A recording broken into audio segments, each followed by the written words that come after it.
Afternoon, everyone. Welcome to this afternoon's The Foundations webinar. It's a special one this afternoon where we're going to be talking about housing associations and home adaptations. So, hi, I'm Paul from Foundations. Welcome if you haven't been to one of our webinars before. And if you haven't heard of us before, we're the national body for home improvement agencies in England. It's our 20th birthday of doing it this year.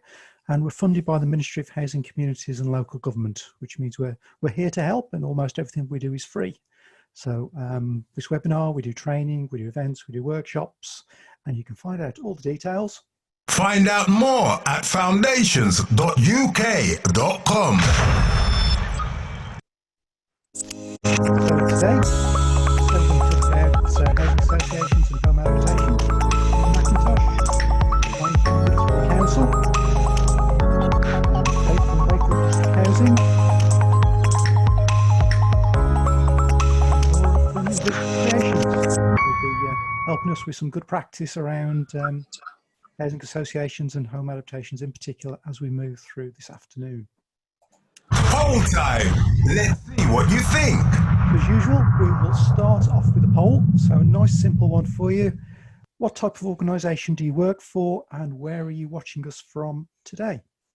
So if you're over on Facebook, if you pop the answers in the message box, and for those of you on Zoom, there should be a little window pops up with giving you the options to vote from. If not, you usually need to adjust the settings on your pop-up blocker in your address window on your browser, or if not, just put the answer in the chat box. So the poll should be there now for you to answer.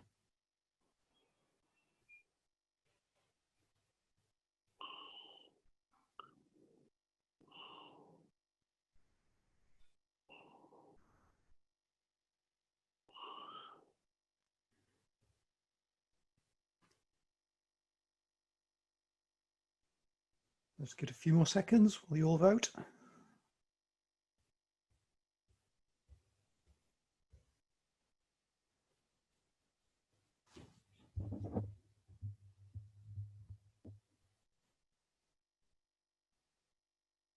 Okay, I think that's just about everyone. So I will end it there and share the results with you.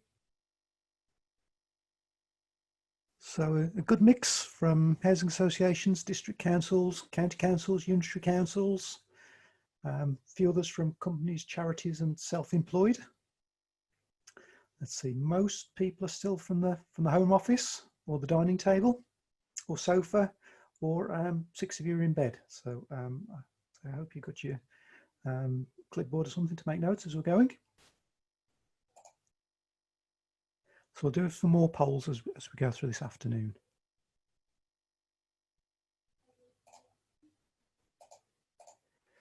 So just as a little bit of background before we get into the presentations, I'm sure you'll be aware of the review that we did with the University of West of England, with Ferret and with BRE back in 2018.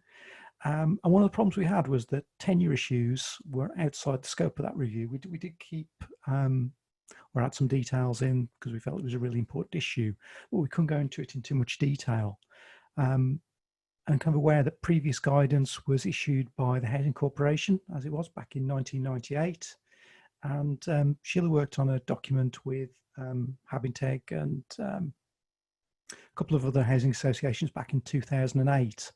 But quite a lot has changed since then. So we're very keen to revisit the whole issue of housing associations, how you work with local authorities and how the DFG impacts across the two.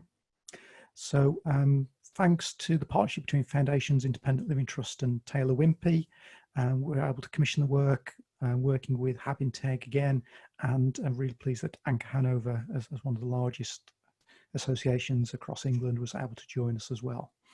So the work has been commissioned from Sheila Mackintosh again, working with Rachel Frondigan, and I will hand over to Sheila now to introduce some of the issues for you. Right, thank you, Paul. I think I've got control of the slides now.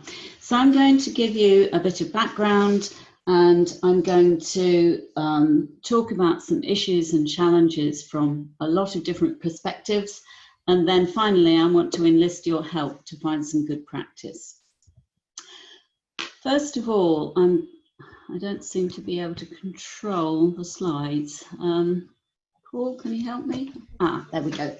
I'm going to give you a very brief history. The reason I'm going back so far is I think it helps to explain some of the issues that we still face today. So way back in 1981, the Housing Associations grant was introduced by the Housing Corporation. So housing associations had their own direct funding to do their adaptations. In 1989, the DFG was introduced. That was the first legislation that introduced it. So the Housing Association grant, the HAG grant, predated that. And because of that, the DFG legislation didn't include housing associations. It included the council stock. They're supposed to follow the DFG rules, but they had to use the housing revenue account. They couldn't use the DFG funding. Housing associations weren't excluded. They had their own funding. They're only 2% of the stock. But through the 90s, we had transfer of council stock to housing associations. And HAG grant reached the equivalent today of about 40 million. So it was quite a sizable amount of money. But then the Housing Corporation itself was under pressure. They had their grant from government removed or reduced, and so they basically took away the HAG grant, but they did it piece by piece, and each region did it slightly differently. So it sort of staggered on for about another 10 years, and until 2008, when it was finally removed, and what was left in the pot was transferred to the DFG. But what was transferred was very much less than it had been in 1996. So you've got direct funding declining just at the point the housing association stock was increasing. And not all of those transfer associations had adaptation budgets because they'd expected to get their own direct funding. The letter of guidance in 2008 was very confusing. It had 3 statements. 1, it's the responsibility of social care. 2, the housing associations could apply to use the DFG. And 3, they were expected to fund adaptations themselves.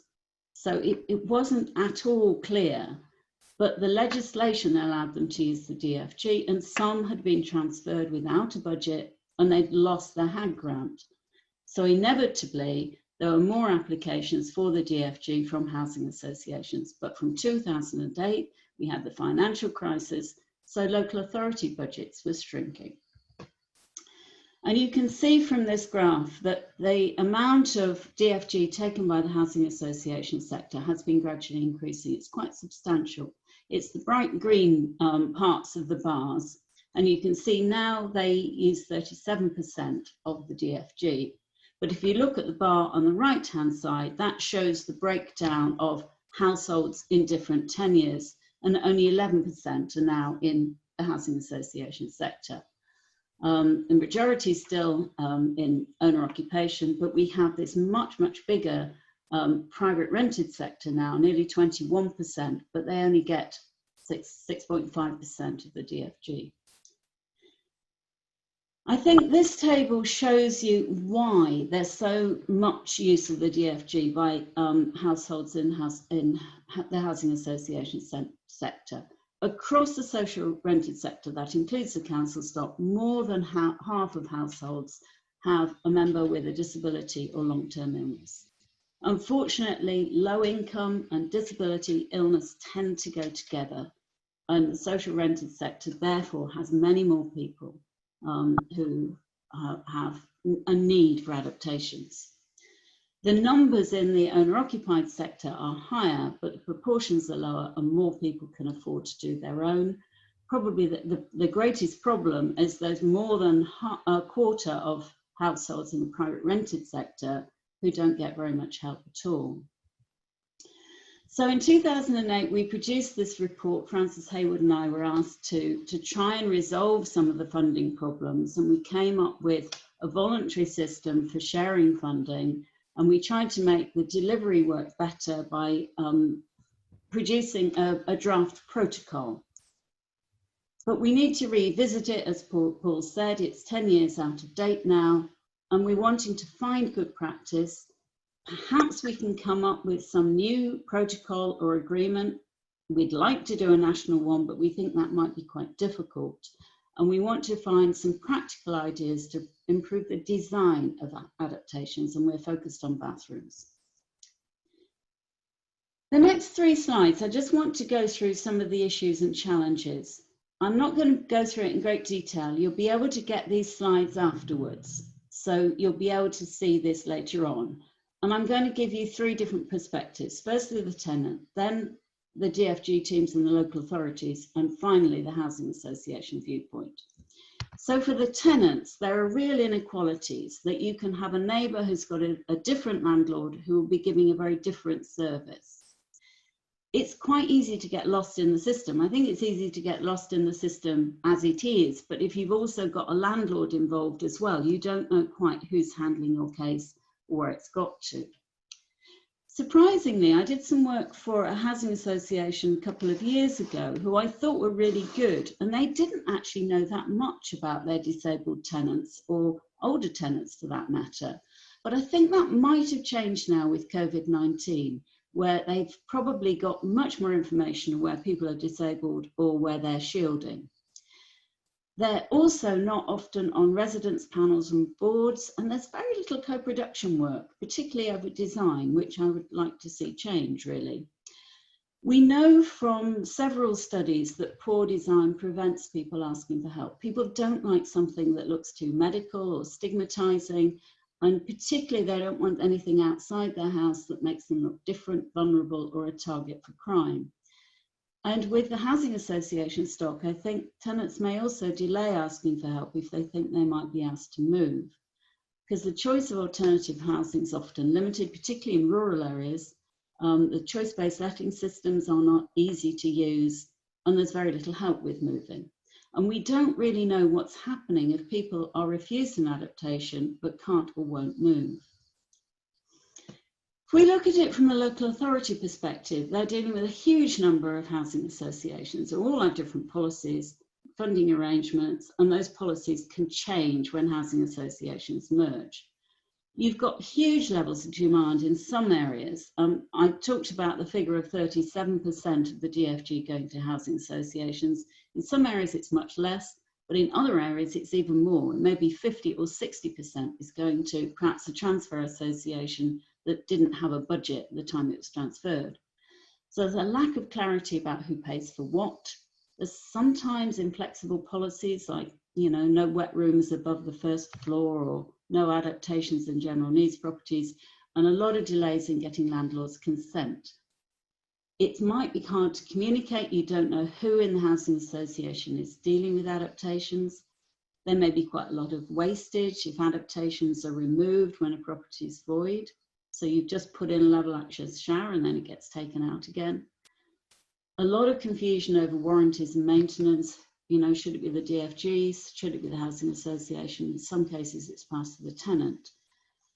We've talked about the problems of moving, and that's a problem as well, that I think a lot of DFG teams aren't always very linked into their CBL teams. And we've lost a lot of those housing option services that we perhaps had 10 years ago. And perhaps the DFG in some cases is being used in, say, a piecemeal fashion in one block or a row of houses where perhaps major refurbishment is needed.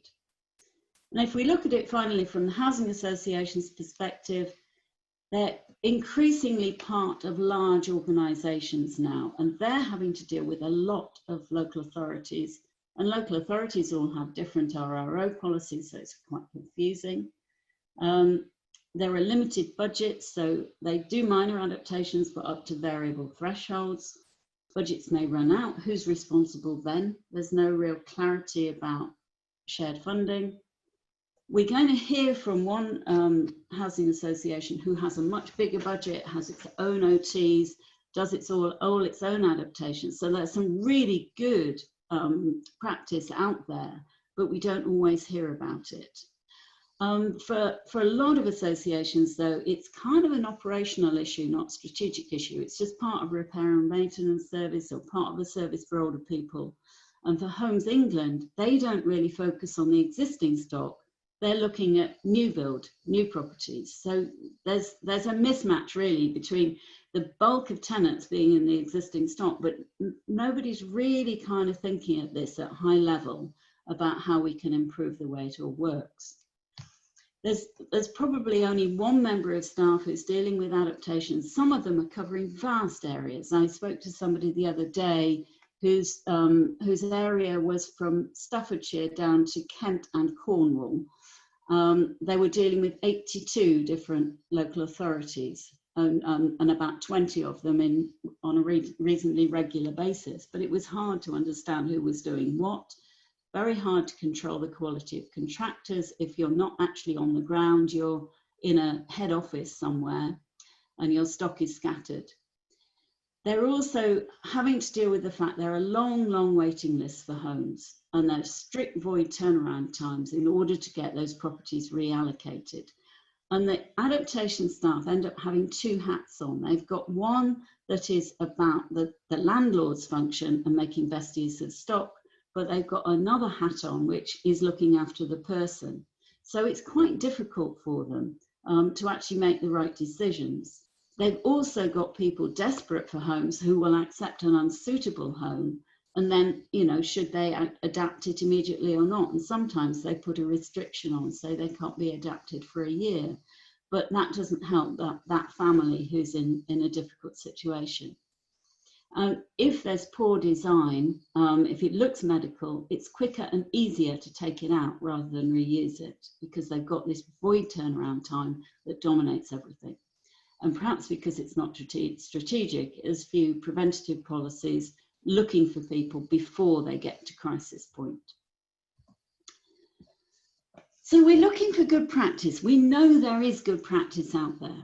And some of you, there's a lot of you from local authorities, there's some housing associations on board today and quite a lot of occupational therapists. You may be working in a really good partnership arrangement. You may be doing some joint delivery of adaptations. You may have a formal protocol, or you may have an informal one because you've got really good communication. So, you know, we'd like some examples of where it's working well. We're particularly after anybody who's doing stylish, inclusive designs that can be reused. So they're for people of all ages. They don't look disabled or old and might be taken out, but can be reused by the next tenant that comes in without the voids team doing very much. Any examples of that with photos and costs and a bit of description, we would really love to see. If you've got a recycling scheme that includes the housing association, perhaps framework agreement that includes the housing association, you've got good use of adapted stock, helping to match people to properties, that would be very useful to hear about. I'd love to hear about somebody doing co-production with tenants, particularly on design, and any preventative work or future-proofing that's going on would also be useful to hear about. We've had a survey online to find out more about housing association policies. We've got some people have filled it in, but we would like many more. So if you're a housing association on the webinar today and you haven't filled it in, please do that now. That would be great. If you're from a local authority and you work with a number of housing associations, please can you pass on the details and encourage people to fill it in. And the good practice, please, you know, send it to me and that's my details. Okay, I'm going to hand you back to Paul now. Thank you. Thanks, Sheila. If anybody's got any comments or thoughts or any of those bits of good practice, if you could pop those in the chat box, we can always get back to you that way as well, if that's easier. Haven't seen much flying in yet, so we'll keep an eye on that and see what else comes in as we go forwards. Poll time! Let's see what you think! In the meantime, we do have another poll. So how should major adaptations in housing association homes be funded, do you think? So we've got a few options for you. So do you think it should be a standard DFG application from the tenant? Do you think it should be a top slice of DFG given to Housing Association and they deliver the adaptation? Should it be matched funding of some sort between the council and the Housing Association? So that's kind of an equal 50-50 match. Should it be matched up to a limit, say up to £10,000? Should it depend on the size of the Housing Association, or some sort of ad hoc response, pretty much as now, I guess?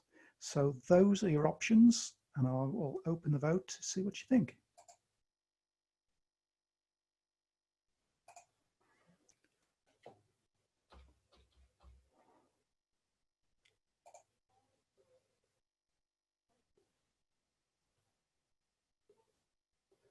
Okay, so the votes are coming in.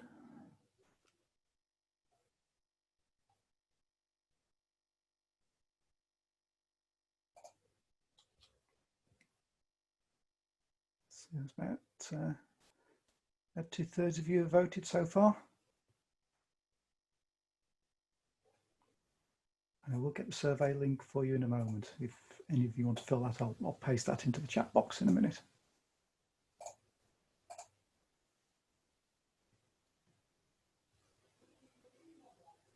Okay, I think the votes are nearly all there. I will show those in a minute, Sheila. I don't know if you want to comment on them when I reveal them.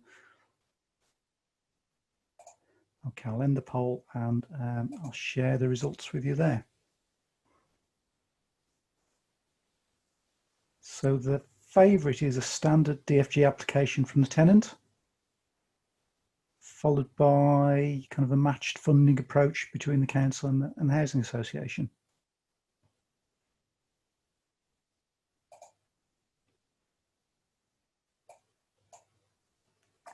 Okay, did you have any thoughts on those, Sheila, from seeing them?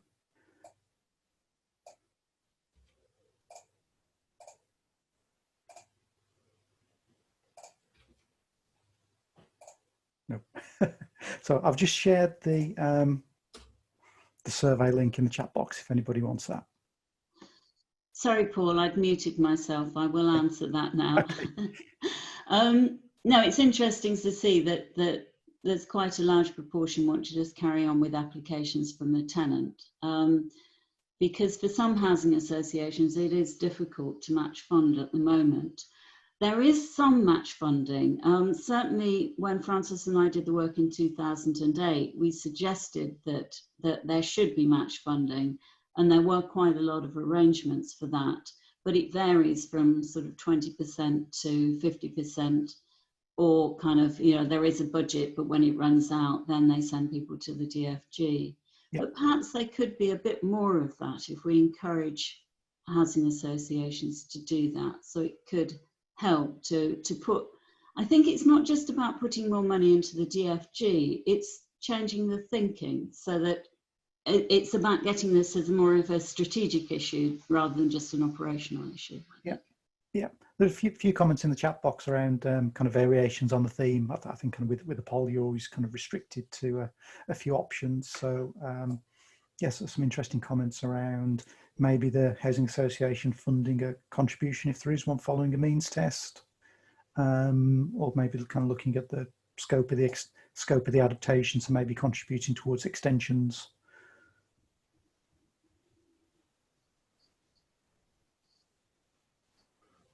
Okay, there's a couple there that see Rachel, some of the housing associations she works with provide specific funding to their HIA, which can add to their DFG funding.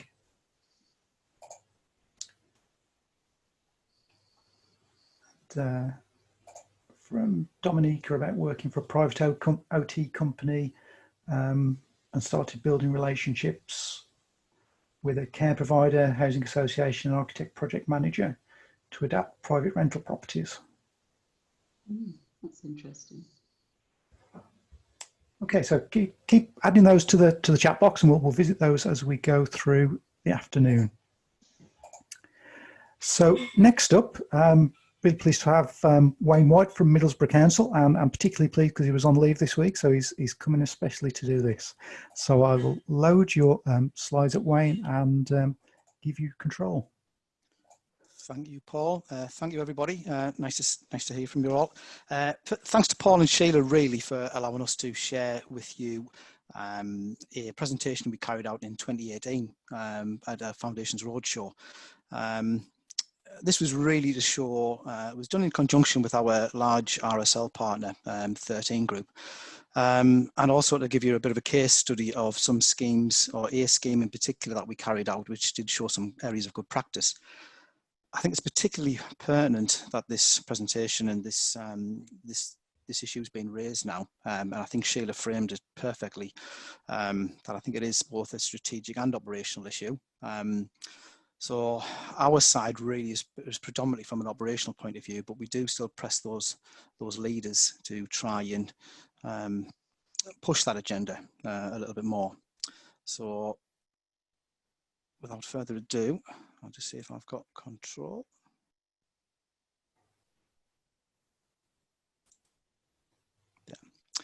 Yeah, strategic. I think since 2018, we have had a lot of changes. And one of the major changes for ourselves is a change in the political environment at Middlesbrough. We've been very fortunate over the years that all of our political leadership have all supported the agency, particularly around our preventative agenda, and have championed what we do as the Stay Put agency here in Middlesbrough. I think it's also very important, as I say, from that strategic point of view, to lobby those politicians to press the RSL leadership as well, to demonstrate their areas and what they need to do or need to be considering to support their own tenants who are vulnerable or require adaptations. So just a little bit about Middlesbrough. I just want to touch on a few things just to frame the conversation, then we'll move into the case study. Middlesbrough, it's the most urban and densely populated local authority area in the northeast, and we are deemed as the city centre of the Tees Valley, sharing 5 quite large towns, which generates us 10 million visitors a year. We're particularly proud of our BAME community, which is represented as 12%. Some of the more negative areas are 30% of our residents are ranked in the 10% most deprived in England. This is borne out in the 2015 indices of deprivation, which almost half of our 42 neighbourhoods were among the most 10% nationally deprived. And indeed, across the town, we can have a 12-year difference in life expectancy in some of those postcodes. Middlesbrough, as hopefully many of you will know, has a long and proud history of heavy industry. With that, it leaves us with quite a high demographic of residents suffering from high numbers of industrial disease and heavy industrial related health issues, coupled with high levels of deprivation and poor underlying health. To further with that, high levels of employment, high levels of crime, drug and alcohol misuse all present us with some quite difficult challenges. And all of this with a backdrop of 52% reduction in our government funding. So where do we come in? The Stay Put agency. Well, we were set up in 1991 as a small adaptations team. And now we've moved from our regeneration team into our adult social care a number of years ago, as that's where we're best placed, we feel. And we have quite a sizable workforce now of in excess of 30 members of staff and offer a whole raft of different preventative services.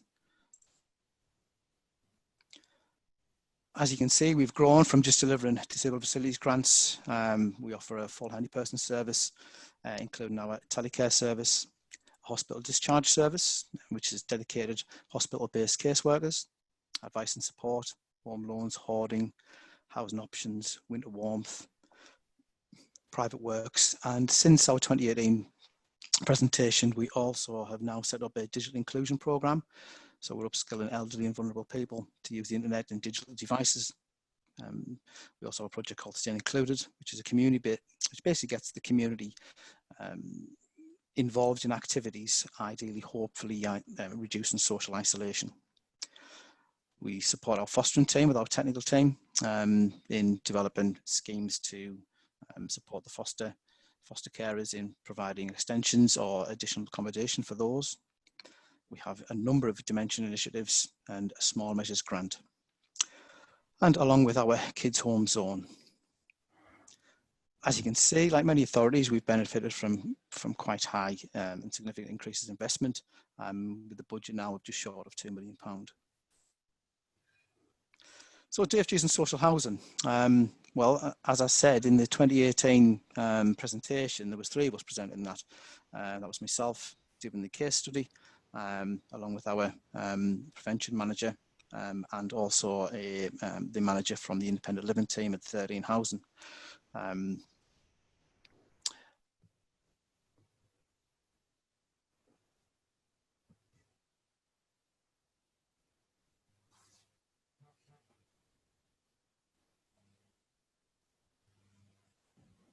So I'm going to try and pick up all since 20. Sheila's percentage that appears Middlesbrough have a 43% rental market, which seems higher than the national average. So in 2004, our biggest movement was in relation with initial adaptations was the transfer of the council stock into our largest provider, who is now 13 Homes. So to assist with that transition, there was a service promise put in place, which secured funding adaptations for a further 5 years. Unfortunately, that's actually extended, which we'll go on to in 13's part of the presentation. In addition, I think the most important part of that was to include an occupational therapist based within 13 to assist that transition. To further support 13 adaptations, we've developed shared agreements to support both organisations. These are those blanket arrangements in place for certain adaptations, so your level access showers, your ramps, and also along with some extensions. A direct referral from the OT base within that RSL, together with pre-agreed permissions to prevent delay. We have a whole raft of named contacts right the way throughout the 13 group organisation to cover every aspect, so the asset team, the asbestos team, and the independent living team. So that gives us that seamless service. We also regularly meet, generally around about quarterly, to discuss the demand and funding. And we specifically set up a meeting to work with children with disabilities. A lot of those were picked up by minor works, which the RSL themselves would deliver. But sometimes that did cross into major adaptations, particularly with the prevalence of autism. So the shared benefits. So the OT is linked into our integrated occupational therapy service, which is across health and social care. OT can access Middlesbrough services, so that's the full access to all equipment, telecare, and the DFG process. Now part of a specialist independent living team. And we've also published housing guidance and paediatric safety guidance produced and implemented through those groups that we work with. So 13 Homes. Now, this was delivered by Nigel Moses, who was the independent living manager. Nigel's unavailable, unfortunately, but I'll just briefly run through some of the numbers, and there has been some changes since that 2018. So I'll just touch on some of those as we go along. But following the cessation of that service promise, 13 acknowledged the importance for their residents, and they continue to adapt some of their own adaptations in stock. 13 have seen quite a few changes over the recent years, amalgamating with lots of local housing associations, and they're now trying to bring together a standardised policy across 5 or 6 different local authority areas. In 2017-18, they carried out 141 of their own major adaptations and over 700 minors. While 13 continue to support their tenants carrying out some of these adaptations, it's worth noting we did have some considerable changes in 2015 where they handed back quite a few adaptations back to the council, and there was some negotiations in how we would do that. They've slowly increased year on year, and the Stay and Put agency now took over around about just over 200 major adaptations on behalf of 13. So it is a negotiation between both parties, and as Sheila said, that can change quite quickly. And has done, and we are actually seeing that at the moment.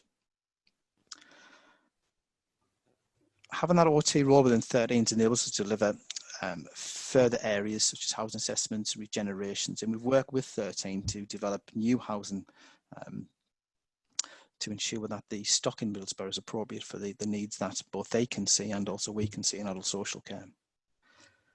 Again, since that presentation, we're currently in a position where this service and all of the pre-agreements are now being currently reviewed with a view of having that conversation this August to see where we're going to go with that. Early indications are that we're still going to, 13 is still going to provide some adaptations, and we're just going to move some of those across potentially our stair lifts, whereas they would deliver some of them. We may take those on, which is more than likely due to the ongoing maintenance and warranty issue. And they will pick up some more of the showers. So we'll watch this space and see how that happens. Irrespective of any changes that we have with 13, we continue to have excellent working relationships, and it touches base on what Sheila said about some of those more informal communications. The team there and the independent living team are a fabulous team. The strategy of the group may be changing, but we will still work closely with them. We'll develop whatever we need to do, because we do try and operate a 10-year blind process. So irrespective of where you live, whether private rented, RSLs, or in the private sector, the adaptation route is still the same. We work with a whole raft of other housing associations, and again, as Sheila quite rightly touched on, all of those have very different funding routes, processes.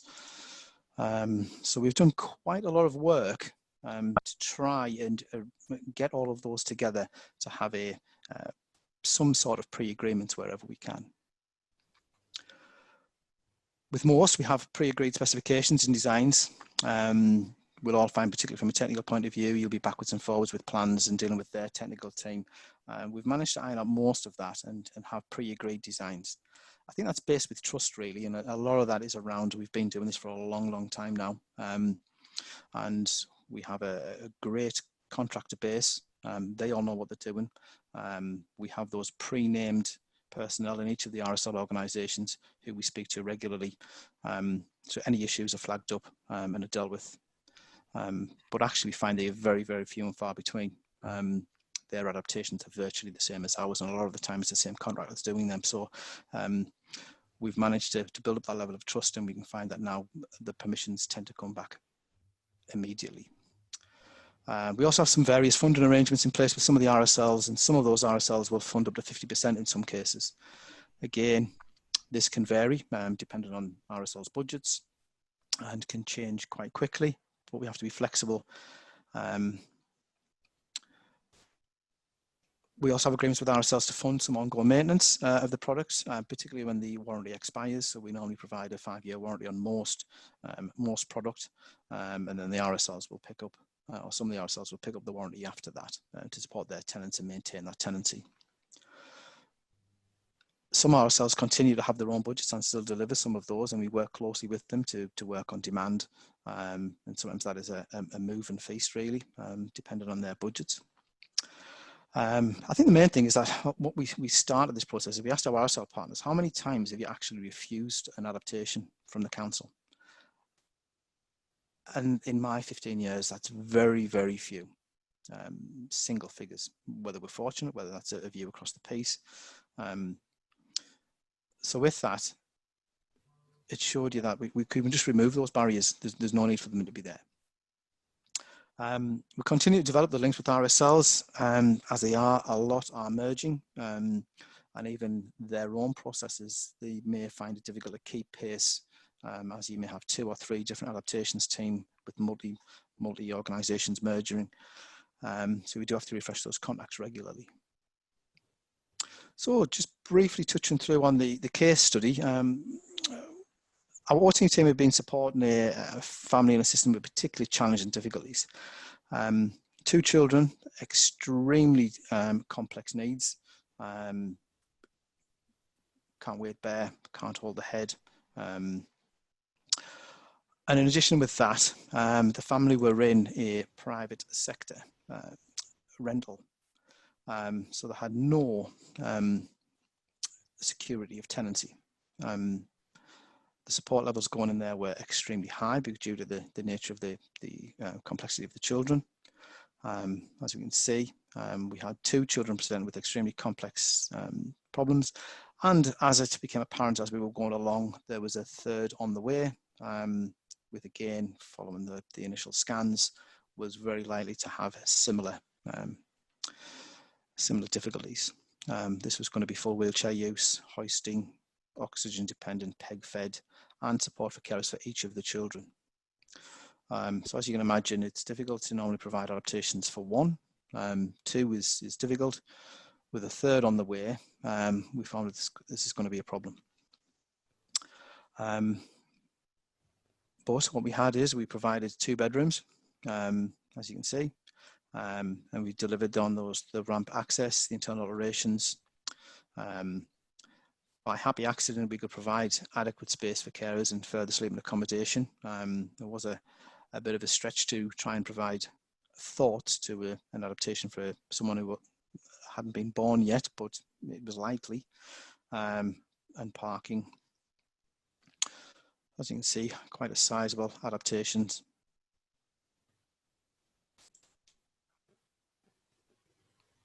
So as I said, they were previously housed in a private rental with no secure tenancy.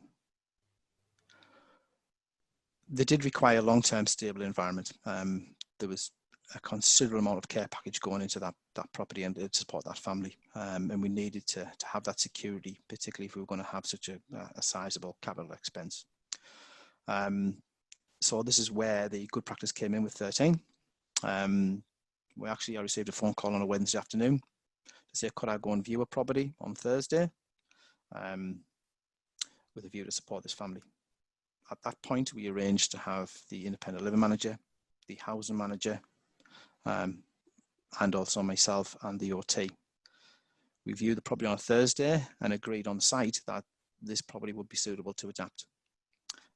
Obviously, there was a lot to consider. There was lots of pressure on the housing manager to have this re-let quite quickly. However, they stood the ground and said, no, this needs to happen. Unfortunately, we'd agreed some initial adaptations would be required, which 13 Group funded, whilst we were working on the larger of the schemes.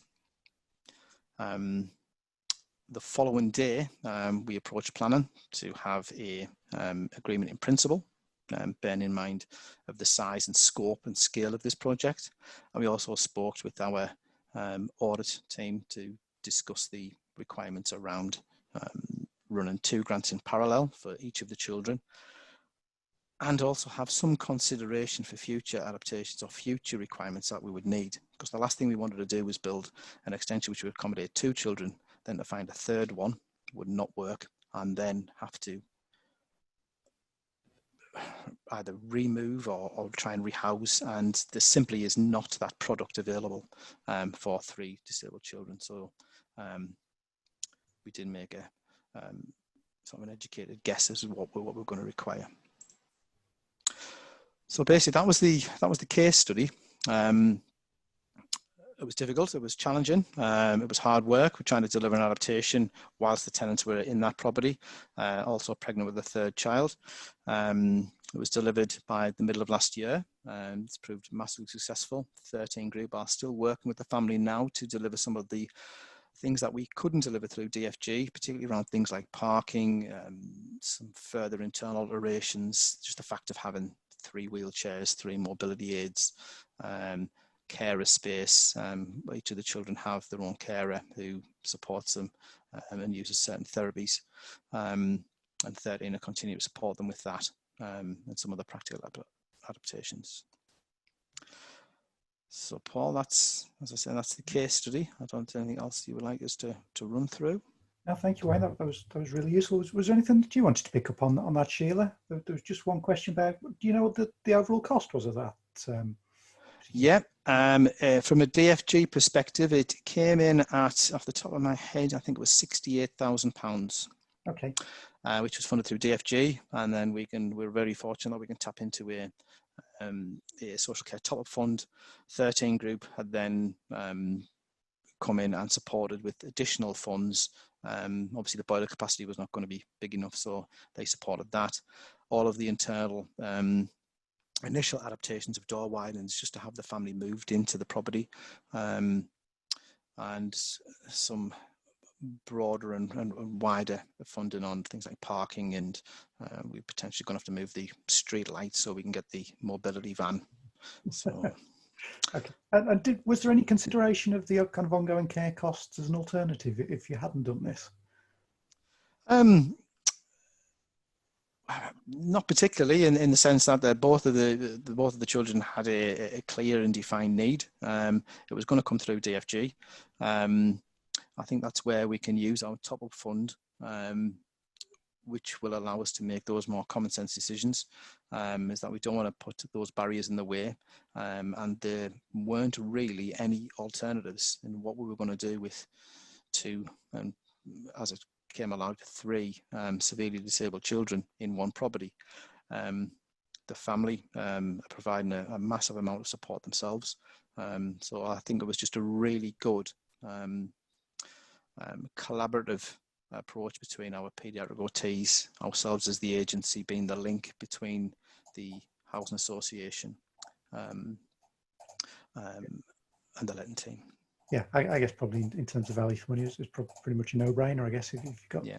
And a few people have just been asking for the plan again, so we do have to move Yeah. on. So just quickly, there's the 2 bedrooms, as you say, kind of a Janet and John shower room. Yeah, the larger bedroom, again, it's just a pure happy accident, really, is that because we needed to provide it in this way, this larger bedroom could be used and utilised for an additional bed if some of the children are sharing. There is no more space, and there is not size of plots available, particularly in the timescales we were looking at to provide 3 bedrooms downstairs. These internal walls can be shuffled around and altered as required. Yeah. So Looks like it's pretty much probably more than doubles the size of the ground floor. It does. It certainly did. But family report that it's took a huge amount of pressure off them. I can imagine. Great.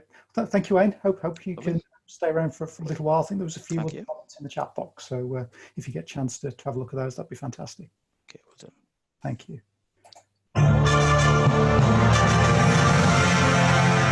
So those of you who aren't already DFG champions, you can join our Facebook group at facebook.com/group/DFG champions.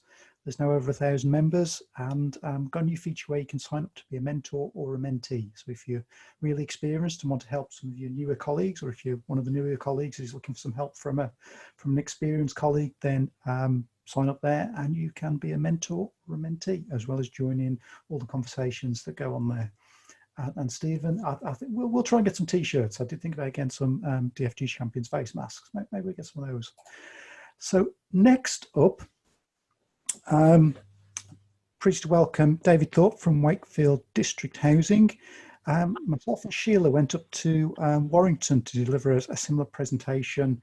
Must have been not too far before lockdown, and we bumped into David, and we're very interested in what he's got to say. So I'm very pleased that David's here to join us this afternoon and tell you all about the great things that are going on in Wakefield. So I've just given you control of the slides, David. Thank you very much, Paul. I hope everyone can hear me properly. Had a few technical issues earlier on this afternoon when we were trying out, so I'll try and get through this as quickly as I can for everyone. So yeah. Thank you, Paul and Sheila, for giving us the opportunity. Like Paul said, we met in Warrington, and we've got some really good things happening in Wakefield. We're part of a lot of discussions at ICP level, and there's a lot of things happening locally, and we're doing some good things. So it's a pleasure to always talk about that as service manager. Just to give you all a bit of context really about us as an organisation in terms of size. We was part of the local authority in the council, but in 2005 we transferred our stock, and we're now a registered social landlord, and we own around 45,000 properties, and that's a mixture of both in our districts, Wakefield district, and as we acquire and take on more properties across wider geography. We employ around 1,400 people, and we are a community benefit society, and our vision is to create confident communities. So in terms of the service that I manage, it's all around the adaptations and the well-being of our customer. As Wayne was saying in his presentation, we know about this customer profile. So the Joint Strategic Needs Assessment had us as 54. most deprived in 2019, where previously was 63rd back in 2015. So things are getting worse, or appear to be so for the people and population of Wakefield. And there is a link between health and lifestyle. We know that 61% of our customers have long-standing illnesses or disabilities, and 25% smoke, 67% have an income below £12,000, 9% claim incapacity benefits, and 27% are obese. So if we know all about this in terms of customers, the profile, we're from a mining community, a lot of COPD and associated health problems that come with that industry. We are serious about investing in our properties and making sure that the customer is also going to meet that property long term. 2012 happened with the decent home standard in Wakefield. We went to the Wakefield standard. So, and we're all about that, creating confident communities, that tenancy sustainability. It's important that we invest in our people, and our chief executive previously and our new one's very keen on that. So we do invest heavily in services. And these are some of the services that I have the pleasure of managing. So starting in top left, we have mental health navigators. So they are clinicians employed by the local mental health trust. We have wellbeing caseworkers. They're in our team, looking at social and wider determinants of health. CareLink, that's our telecare offer, pull codes, pendants and response service. Independent living, the previous sheltered housing scheme, but anyone who was over the age of 18 now qualifies to be considered for independent living, as long as they can evidence a support need. We have housing coordinators, so they are housing professionals who work within the local mental health hospital and the normal and the acute setting. So they're helping to prevent and remove barriers associated with discharge or that are housing related. And then finally, most pertinent to this afternoon, is the Adaptations service that I look after. So in terms of Adaptations, as we all know, it is a statutory duty with the local authority, and since we transferred from the local authority back in 2005, we had in place an adaptations protocol. So although major adaptations lie with the local authority, WDH complete minor adaptations requests. That's anything up to £1,000. And predominantly it's work around self-assessment with the customer. They might phone in, they might need a shower board, a grab rail, handrail. So we can pretty much place that order following a telephone conversation, or an admin team will go through a triage form with them, and we can raise the work order with our in-house technical services team. We'll do all our installations. For any equipment, we work closely with Wakefield Equipment Services, and where needed, we do go down the occupational therapy assessment route. And we have, internally, we have 5 OTs who work for the NHS, but ultimately seconded into the housing team. And that's a real benefit for us, having that on-site specialist knowledge that can help to inform adaptations.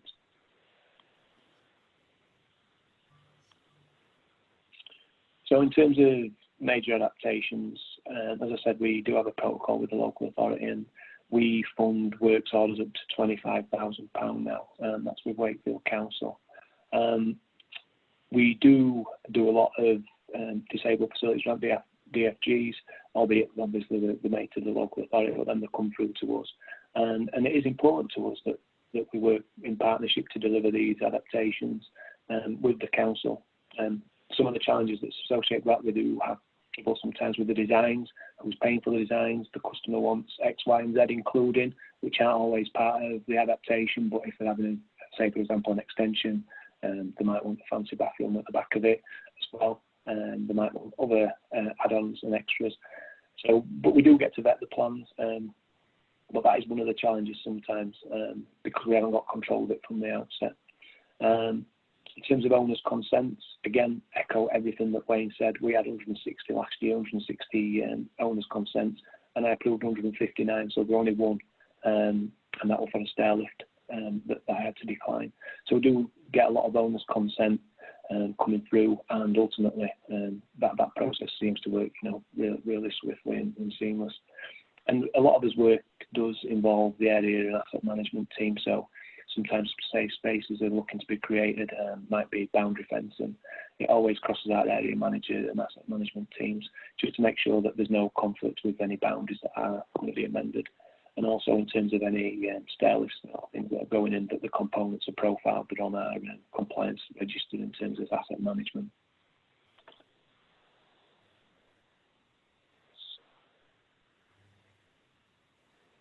Next slide. So in terms of the governance, just put these in just so, yeah, we have 5 OTs seconded to WDH from the NHS. They're procured on a service level agreement. And we again have the adaptations protocol with Wakefield Council, and everything that we do is underpinned also by our data sharing agreement that's signed off by all respective Caldecott guardians. In terms of the governance, we don't have any problems. We touch wood, everything seems to run as it should. We have regular meetings and make sure that all the documents are fine and any KPIs and joint service arrangements are all evidenced. So yeah, in terms of the governance, we have got good working relations. As WDH expands, that's where some of those challenges are coming in now, because these level agreements that we've got with the local NHS and obviously Adaptations Protocol of Wakefield Council, we're trying to replicate that beyond the Wakefield boundary now, where we're taking on and acquiring properties beyond that to Wakefield postcode. So that is one of the challenges, but we are working closely with local authorities in different areas to try and ensure that they're aware of WDH's commitment to funding adaptations, as our board and corporate management board agreed that what happens in Wakefield in terms of the £1,000 minor threshold and the 25,000 major threshold is complemented and rolled out beyond the Wakefield boundary. So if you live in a property, say in Driffield, you'll get the same treatment as a customer as you would do in Wakefield. So there's consistency across our customers. In terms of the team, it's a relatively small team, so we have 4 in the admin department. I'll be responsible for taking and triaging the telephone calls. I have 2 technical officers. They look at design concepts and feasibilities, make sure that the adaptation is necessary and appropriate and reasonable and practical to be actually delivered. Potentially sometimes, for example, making bathrooms wider, taking out boundary walls and merging the toilet into the actual bathroom and bathroom space so there's adequate circulation if someone's using a frame or a chair. We have 5 OTs, and most recently into the service, and gentleman in the bottom left hand corner of your screen, Lee, he was a semi-skilled joiner. What used to happen in WDH, we used to offer a man in a van concept, so the OT would go out and do the assessment, and then later on do a buddy up with Lee or another joiner and do the installation once the assessment had been complete. So we put Lee through his qualification. He went down to London for 2 days and he's now a qualified trusted assessor, and that really is a massive win for us in Wakefield, because Lee can go out and do the minor assessment and the installation simultaneously, and customers absolutely love that. It's also good for us in terms of time turnaround. They can make the request and a couple of days later the adaptations in. So yeah. So these are some of the things that we do. As I said, I have £1 million budget, and John and Paul, our technical officers, they'll look at the feasibilities and bringing the design concepts to life. We do, as OTs will go through the OT assessments, and then they'll ultimately inform what adaptation needs to be delivered, and all work is carried out by our in-house technical services team. Where adaptations can't be delivered, we point customers down the health and medical rehousing route, and that's ultimately making sure that we've got someone who's living in the right property, and that's going to meet the long-term needs. Our OTs also assist home search colleagues with voids and empty properties, and also accompany viewing. So again, if there's a few people looking at properties, just to make sure that the properties and the components, kitchen and bathroom, etc., meets their needs. And again, Lee, who was our trusted assessor. I think in terms of KPIs, so all as OT standards, they're like 28 days in terms of delivering OT assessments. As internal KPI for Lee, for his trusted assessor, we set him at 21, so just to make it a bit short for the customer. And Lee comes in at around 10 days average for his work and installations to be done. and there's OT assessments. KPI last year was 16 days. So again, in terms of turnaround for a customer, it's been pretty good. COVID has absolutely destroyed those performance statistics. I must admit, we know face-to-face visits, and we've got about 180 cases now in the backlog, looking to be diarised as we just start to remobilise as teams. So in terms of service outcomes, these are all the so what's, which are really good to evidence to our customer base and go into our key documents in terms of annual reports and things. So we use a therapy outcome measure, and that's looking at customers' impairment, activity, participation with services, and then there are also customers' well-being. In terms of impairment, we noted a 7% increase of the customer base last year post-adaptation. In terms of the activity, there was a 41% increase. Participation post-adaptation, because we were able to get in and out of the property, 27% increase, and well-being, that was 14%. And we also, our research team, do all our customer profiling in terms of post-satisfaction with services, and 99% of our customers are happy with the adaptation service.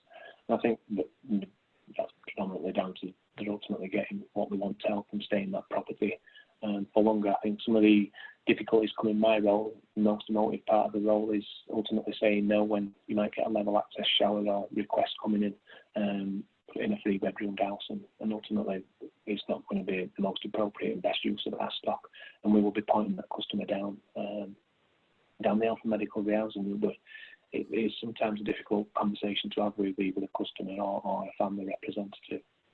In terms of the social return, I haven't got this year's figures with COVID, but last year's figures. So I think the service spec cost me around 190k. And in terms of social return, I come back at just evidencing short of £1 million. So for every pound spent on services, I get about £5.26 back, which is fantastic. In terms of adaptations delivery, we delivered 2,912. 982 alpha medical rehousing requests we got through, and 1,668 works orders. And again, that splits usually 95% for minor works and 5% major works. So I think that equates to, and that's right here, 1,548 minors and 84 majors were delivered. So in terms of the future, as said, a lot of our work is done in-house by our technical services team. So what we are trying to do at the moment is look at partner organisations who can potentially do the metal work simultaneously, for example, steps and rails. So what will happen is our tech services team will currently do the steps, but then we might be waiting for a preferred supplier to install the metal work and the rails. But ultimately, that's not really what we want. We want to try and do it all so it's simultaneous and at the same time, so people aren't left with any steps, albeit the access is blocked. But sometimes there could be the opportunity for them to use that and access and egress. So we are looking at doing that. In terms of design consultation service, I know Wayne mentioned it in his presentation. We do get a lot of properties back from new build or that we procure Section 106 that we get from developers. And then once the new tenant is put in there, they're expecting DFGs to complete adaptations because there's inadequate level. Some might need rails, or there's not circulation space. Whereas if we saw the plan at the first point that these designs are made available to us, we could maybe inform the outcome as opposed to saving DFG money or his own money in his own budget.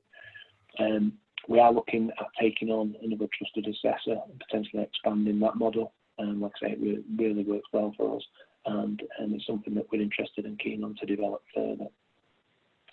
We sadly don't have a mobile OT solution, so there's a lot of paperwork involved with the service at the moment, which is a bit clunky, 21st century, and that's because the organisation is going through a major IT transformation, looking at getting a customer-facing model, whether we use the rest of the organisation or something bespoke. So if there's anyone out there that uses anything for OTs, please send me an email or get in touch, because I'd be interested to explore what you're using.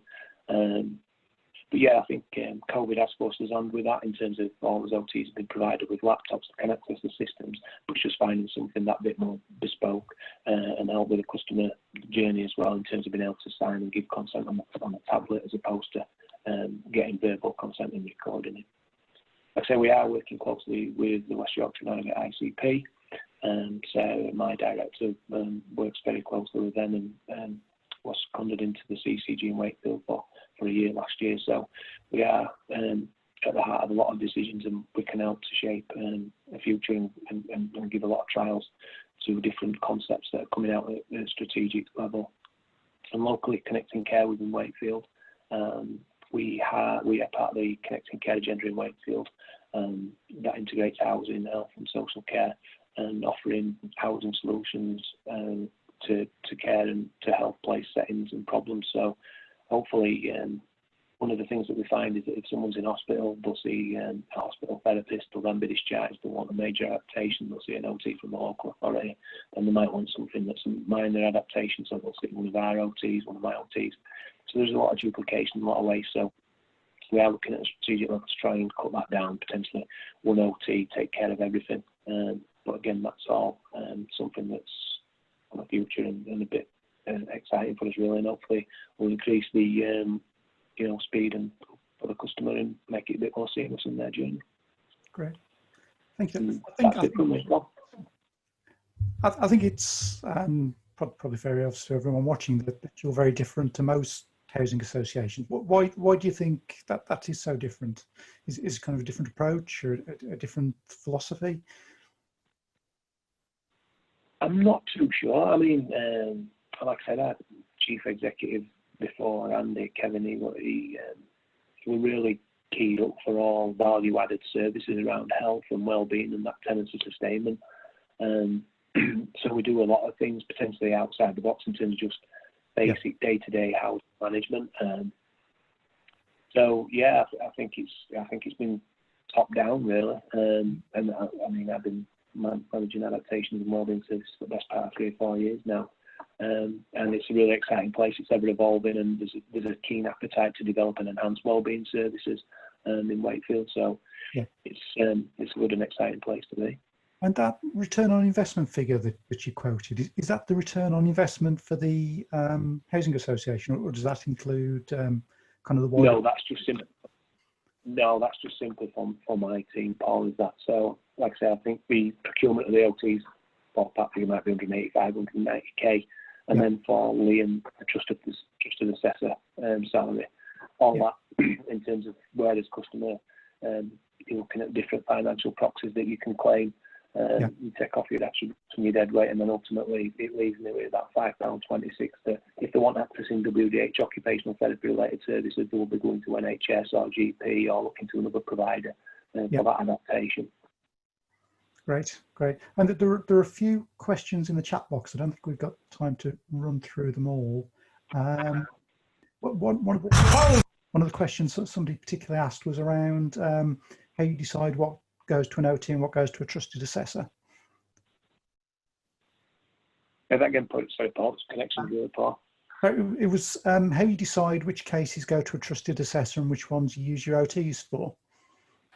Oh, right, yeah. So, well, it all depends on workload and demand, unfortunately, because Lee, who is our trusted assessor, technically is a technical service operative. So it depends on the caseload that he's got, because other therapy teams access Lee and does installations for other teams as well, such as My Therapy in Wakefield. So it depends on his workload. If he has got the capacity, and potentially it's a basic assessment, which will lead to a basic installation, the handrail, grab rail. It's just a matter of customer telling him where they want it. He will be able to do it. If we think it's something that's more cost complex, it will go to a clinician or go to an OT. Okay, that's great. Well, thank you, Jeff. I think there's a few other questions in the chat box. If you're happy to hang around a few minutes, I know a couple of people have asked for your email address. If you're happy to share that with people, I think. Yeah, of course. Yeah. Do you send it out, or do you send it out as part of the presentation or afterwards? But yeah, happy for you to share it, and if people will kindly get in touch, that'd be great. Yeah. Yep, that's great. And somebody's offered to Stephen's offered to contact you about your OT mobile solution. That's great. Yeah. Great. Thank Yeah. that was brilliant. Thank you. Thank you very much. Cheers. Poll time. Let's see what you think. So we've got another poll for you now. So do you already have, or would you like a formal protocol between either your local authority and your housing association and your local authority, depending on which side of the fence you sit? So your options are that you A, already have a protocol, B, would like a local protocol, C, like a regional protocol, D, a national protocol, or E, you don't want a protocol at all. So I'll open the poll for you now.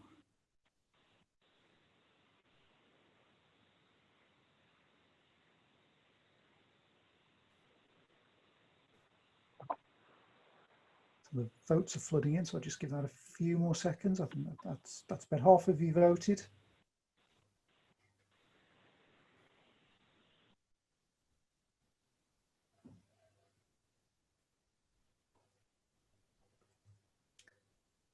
Okay, so just get the last few in.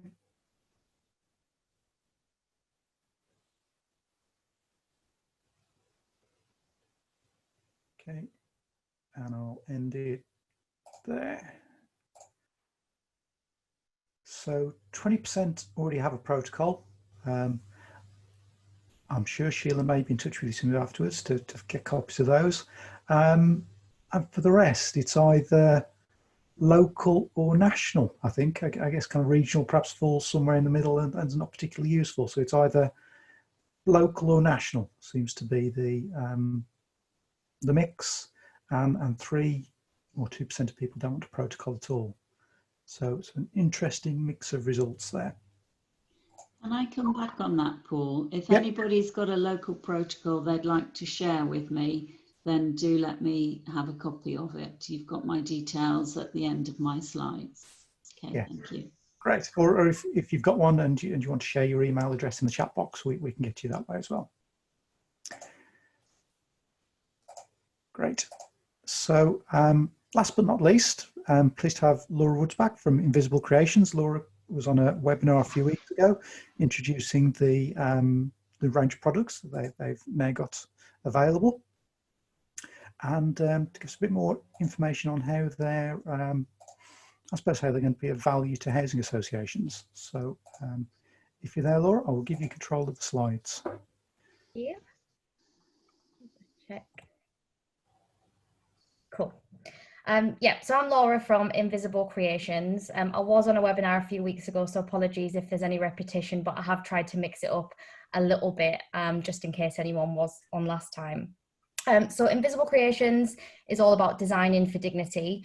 Our aim is to design inclusive, attractive and dual purpose products. And that's to support people to live more independently and well for longer. And I always like using these images, and it's not just because she's my grandma and I'm biased and I think she's amazing. It's actually because I think that this really symbolises the difference between the kind of clinical looking products that we often provide and actually what we can move to as a more kind of inclusive and product that is stigmatizing. So that is kind of what we're all about, really, is moving from that kind of clinical traditional model to something that's more inclusive and more desirable. Our initial focus has been on minor adaptations, so to design products that have all of the function of a grab rail, but with style and dignity at the heart of these products. I'll very quickly whiz through what the products are, just in case I am repeating myself if you were on the last webinar, but ultimately I also want to make sure that anyone that wasn't there knows what we offer.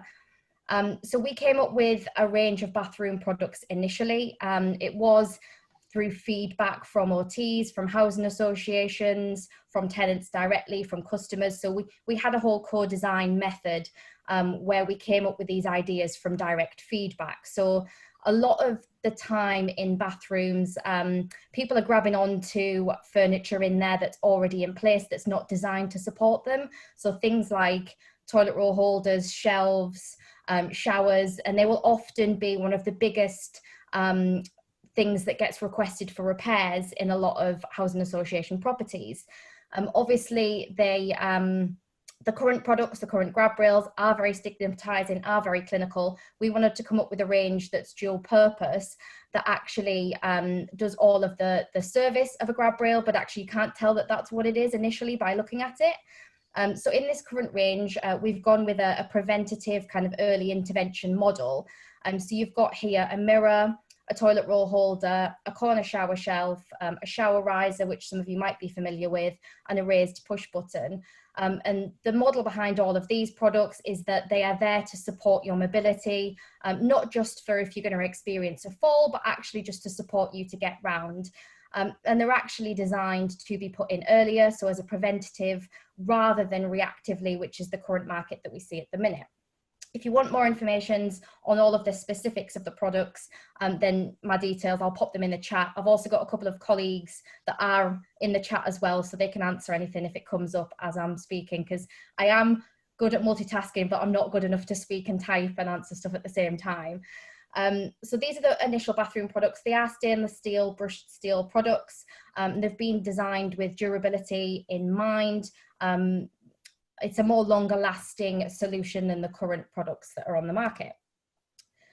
This is my favorite product. So this is the external grab rail that we have now turned into a multi-purpose plant pot holder. We get the best feedback on this product because the external grab rail is the one that gets the most negative feedback and the most negative stigma attached to it. It's the one that has the most, it's got a label attached to it in the sense that, you know, everyone sees it on the outside of your house. You then know that there's automatically a person with a specific need living in that house, that they could be older, they could be vulnerable, they could be disabled. We did a piece of work where we were informed by the police that a lot of the times key safes and grab rails on the outside of people's properties can be a big issue surrounding doorstep crime. So even though we're putting these products in to make people safer in terms of their mobility, actually we sometimes putting them in the way of harm for people that could take advantage of those living in those properties. So that's a real whirlwind tour in terms of what the products are.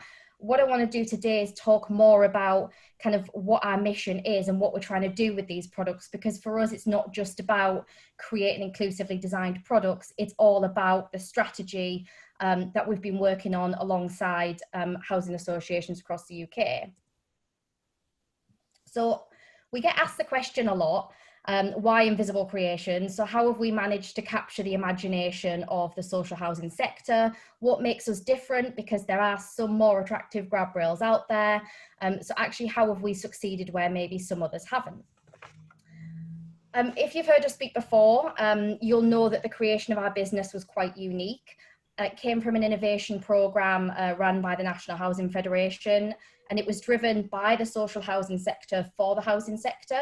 Everyone that was on the programme was working in social housing from housing associations across the country. And I think this has been one of the reasons why we've been successful, because the housing sector has a real sense of ownership around this idea and around the business. And in fact, they liked it so much that 3 of them have become our shareholders. So Carbon, Anchor-Hanover and Johnny Johnson, along with the National Housing Federation. But it's not just about kind of that story of where we came from and that we came from the social housing sector. Our aim wasn't just about creating these products. It was to shine a spotlight on how the housing sector thinks about adapting their homes. So our solution is focused on strategy, prevention and aesthetics. And we demonstrated kind of key business and social benefits for moving to a more inclusive and preventative model. So for social housing providers, the one thing that we found early on was that the aids and adaptations are often just seen as a very operational task. It's something to be done kind of reactively when a request comes in from a tenant or an OT or as part of the DFG. And we wanted to change the narrative around this. So we presented how by adapting a more strategic approach, we could make a hugely positive difference to both their tenants' lives and their business models. So we presented inclusive home adaptations as a bigger vision for increasing the amount of age-friendly homes in their portfolios. And we promote the potential for our products to be installed through a range of routes. So it's not just restricted to that current reactive model, just the aids and adaptations area of the business. We think that there's a real drive here to be able to install them through various routes. So we've been working with organisations up and down the country to start to put some of these products in through new builds, so get them in right at the start in the new development programmes. We've also been looking at voids. Where can we start putting some of these in as standard so that we are more preventative? And also through plan maintenance and bathroom refurbishment programs. We're going in there and doing the work anyway. Shouldn't we think differently when we're refurbing our bathrooms and be a bit more strategic and preventative to make sure we put the support in that people need as their needs change? And ultimately, if we do this, it leads to more homes being safer and being age friendly. So as I said before, the current model is very reactive. People tend to get adaptations installed after a crisis or a specific need is identified. And often this can be too little too late. And I always use my grandma as an example of that. She was refusing to get the adaptations because of that clinical look. She actually did fall and ended up in hospital and then had to get the adaptations installed, which for her felt like she was compromising her dignity. Actually, if she'd have had a more attractive option earlier on and it had been installed a lot earlier, potentially that could have protected her and made her a lot safer and a lot more independent for longer. So installing these support mechanisms earlier could prevent more falls, promote better mobility and help people live independently in their homes for longer. There's clear health benefits, and I think all of the other speakers that have gone before me today have promoted them very strongly for the health benefits of installing adaptations. But there's also really strong business benefits as well, which has really helped us gain support by showing that it's not just a benefit to the end user, which obviously we want to do, and that's a huge priority, but sometimes it's the bottom line. If we're trying to get people to buy more inclusive and attractive adaptations, there is going to be a bit of an extra cost associated to this. So how do we prove that this is a real business benefit as well as a health benefit for their customers? So 3 kind of examples, and I can't go into too much detail because I haven't got hours to be able to talk about all of this. So if there is more detail that you want, I can provide this after. But 3 examples that we've kind of found with some of the work that we've done already and that we're going to delve into a little bit more detail with an evaluation piece. Is around increased customer satisfaction, tenancy sustainability, so people will be staying in those homes longer if you put the preventative routes in earlier, and also cost savings. So even though some of these adaptations might be a little bit more expensive at the start to invest, actually there's real long-term savings in adapting to a more strategic option. So a lot of adaptations are ripped out and discarded after a tenant moves on from that particular property. And the cost of this seems quite insignificant to people because a grab rail is so cheap. But actually, if you factor in the cost of the labour, that isn't cheap. So every time you're going in and installing and ripping these things out, you've got a cost of labour associated with that. There's potential, if you put a more inclusive and attractive product in, that you can actually leave that product in there, and it doesn't matter who's in that home and what need that person's got. Actually, you should be able to use these products. Everyone's probably slipped in the shower at some point and gone on to grab at something. It's not necessarily just an age-specific issue. And then lastly, people care about the way things look. And it's because it affects the way people feel. People don't want products, services or homes that remind them of lost mobility, that symbolise vulnerability, old age or disability. For us, we always say that their home should be a haven and not a hospital. And that's really important to us. And we've come to realise that that's also really important to housing associations as well. The more that we've raised it as an issue, I think it's something they didn't realise until they've taken a look with a different lens. And Joe Ray's comment there from Carbon, I kind of asked them the same question: why Invisible Creations? Why have you supported us? You know, she was struck by you know, the look and feel of these adaptations, and we came along and presented this idea, and it was a bit of a revelation for her, and one of the reasons that Carbon got so heavily involved. And then just the very last thing, I referred to it a little bit earlier, we're doing a piece of work, an evaluation with some organisations across the sector. And the reason that we're doing this is because we want to understand more around prevention and inclusive design. So we know a lot about the impact of putting in an adaptation, but do we know enough about the impact of putting in an inclusively designed adaptations a lot earlier as a preventative route? At the moment, we don't. So we want to try and do a study which will give a little bit more detail around that. So we're working with Bolton at Home, Johnny Johnson, Believe, North Star, Carbon, and Anchor-Hanover, which I forgot to put the logo on. Sorry, Anchor, even though they are the biggest, probably shouldn't have forgotten them. And we're also working with the Building Research Establishment as well in this study.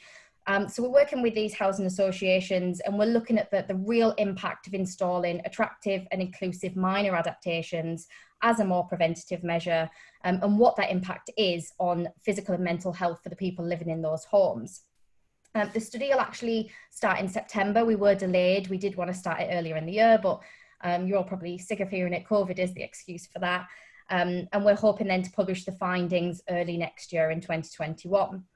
We're also working on a business benefit model. So earlier I mentioned that one of the key driving forces behind why this has been successful is because of that business benefits that we've promoted.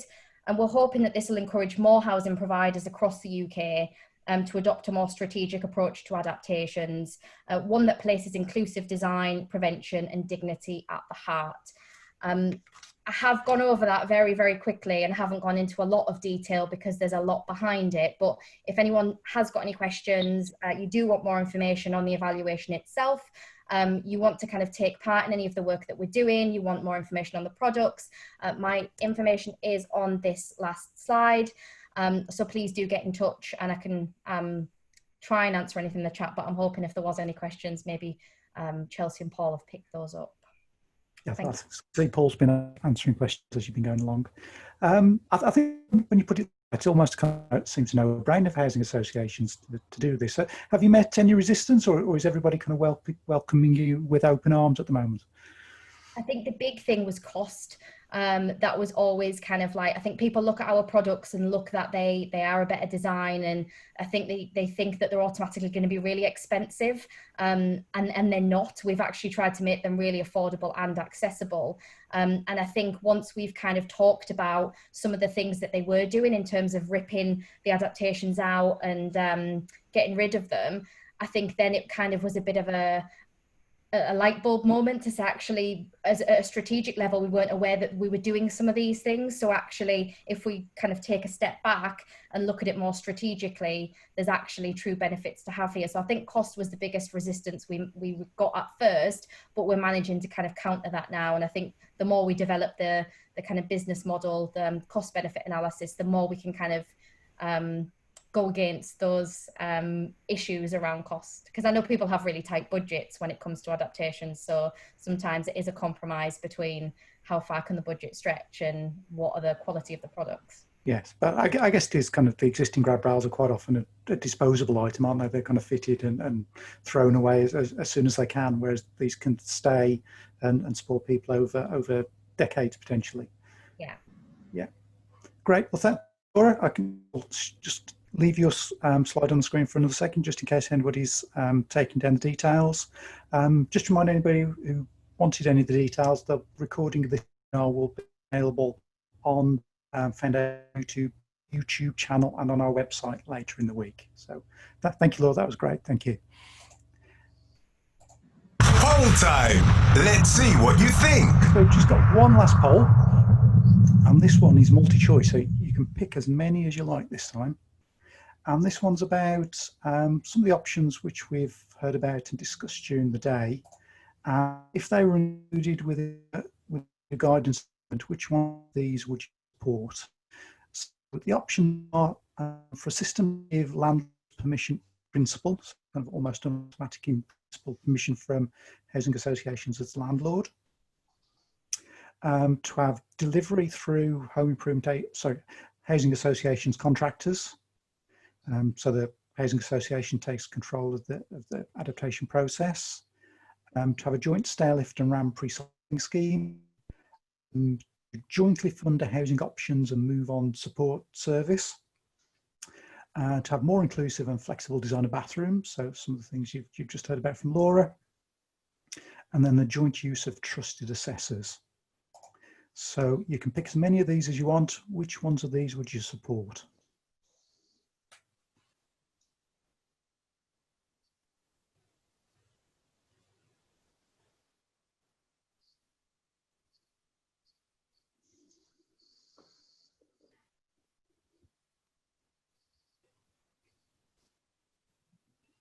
So just while people are voting, have you got any final comments, Sheila, based on what you've heard this afternoon?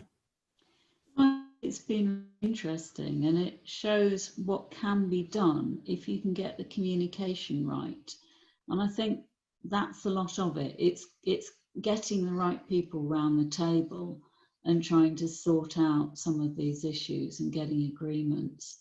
And I hope that the discussions, the presentations have shown that it is possible to do that.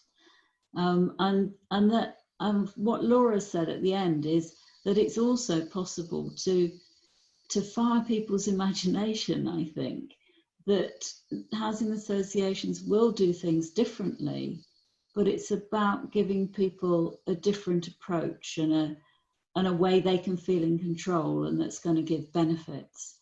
And often I think it's very difficult when you're dealing with a lot of housing associations and you end up just sending them letters and wondering you don't get a response, and you get a kind of a negative response. They reject a DFG application or they delay, but it's trying to get that communication working so that we can get something really dynamic happening.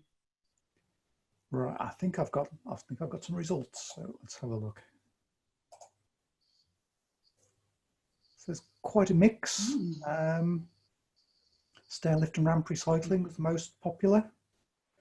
More inclusive and flexible design of bathrooms. So very, very key to what we've just heard. I think just about in third place is the system to give in principle permission, and jointly funded housing options and move on support. Yeah, that's interesting. We're going to try and come up with a whole lot of different suggestions, and certainly when we come on to the inclusive and flexible design of bathrooms, we do want to give some inspiration on that and show where you can get products and get ideas for design. So to add really to what Laura's talked about, we'll try and increase the range of options that you've got on that. Yes, yes. So just one last plug for any housing associations who are present. I've just shared the link to the survey in the chat box. So please, if you've got half an hour free, it'd be really helpful if you could complete that for your housing association. And thank you all for coming this afternoon. So thank you for all our speakers, and thank you all for contributing to the chat and the polls. It's been all very useful. And if you've got any great examples of stuff that's happening in your area, then please get in touch, either to Sheila directly or send it to me, or add it to the chat box, or add it to the DFG Champions Facebook group. Any way you want, just send us the information. We'd be very appreciative. So just to remind you, we've got some more webinars coming up. So we've got our monthly webinar again in August, and Rachel Russell's going to do a special webinar on measures towards the end of August. And we've got something else we're just working on in September. So thank you all for today. As I said, the recording of this will be up on our YouTube channel and on the website later in the week if you want to review any of the details. But other than that, thank you all for coming this afternoon. And remember, we do free help, training, events and workshops, and you can find all the details on our website. And see you again next time.